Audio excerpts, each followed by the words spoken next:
Bonjour à tous, on découvre aujourd'hui un acteur majeur du bâtiment et parmi ce secteur du bâtiment, particulièrement pour le premier employeur de France, les petites entreprises et notamment les artisanales. Donc artisans, auditeurs, tendez l'oreille parce que on rentre dans ce grand établissement qu'est la CAPEB pour y rencontrer son président, Jean-Christophe Repon.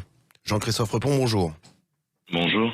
Alors, est-ce que vous pouvez nous rappeler ce qu'est la CAPEB, ce que fait la CAPEB, notamment au bénéfice des artisans du bâtiment?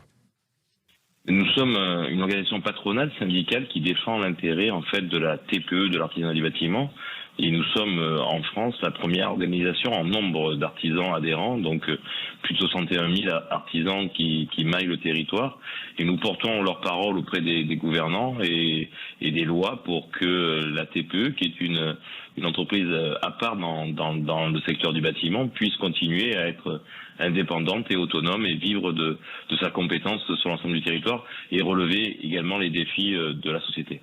Vous fédérez donc ce premier employeur de France dont je parlais tout à l'heure, mais cette fois-ci dans le secteur du bâtiment, la CAPEB. Alors, précisément, vous êtes aux premières loges. Pour répondre peut-être à cette question, quel est l'air du temps en termes d'emploi, de recrutement de ces artisans? Comment se présente et à la fois l'actualité et peut-être les perspectives des années à venir?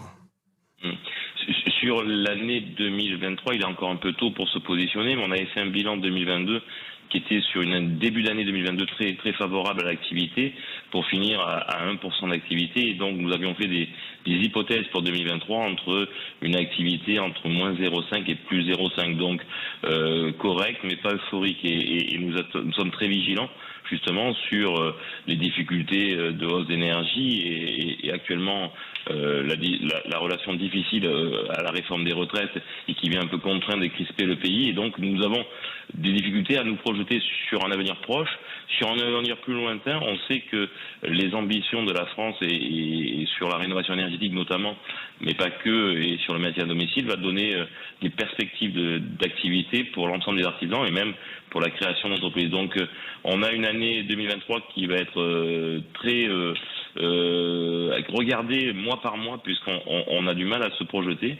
On a la sensation que les prix des matériaux ont connu et connaissent actuellement un plafond haut et qu'on n'a plus de hausse, parce que je vous rappelle que l'année dernière on a subi plus de 27% de hausse sur l'année 2022. Ce qui est considérable. Est-ce que vous sentez une mutation parmi les métiers de ces artisans? Il n'y a pas vraiment de mutation. Nous, on se bat vraiment sur l'histoire de nos métiers et sur l'évolution de nos métiers. Et ça, c'est important. Nous n'avons pas la création de nouveaux métiers. Nous avons des métiers qui, tout au long de notre histoire, ont évolué et qui continuent à évoluer actuellement et qui commencent à travailler plus, intelligemment en synergie. Et là, nous, on a un grand travail, la CAPEB, pour amener nos artisans sur l'ensemble du territoire à travailler ensemble, pour pouvoir notamment répondre à la rénovation dite globale et la volonté du gouvernement de massifier cette rénovation globale. Donc, on a vraiment la volonté que les artisans travaillent ensemble pour avoir un résultat, mais on a également aussi toute la partie mieux-être de l'habitat et maintien à domicile, qui va être un élément essentiel sur le vieillissement de la population. On l'a bien vu. Voilà, on a bien vécu pendant la période Covid de rester chez soi et mieux vivre son habitat. Jean-Christophe Repon, président de la CAPEB, eh bien, écoutez, je vous remercie énormément pour cet éclairage. On va immanquablement rencontrer aussi de nouveaux artisans dans les semaines qui viennent en termes de recrutement. Mille merci à vous et très bonne journée. Merci à vous. Merci, au revoir.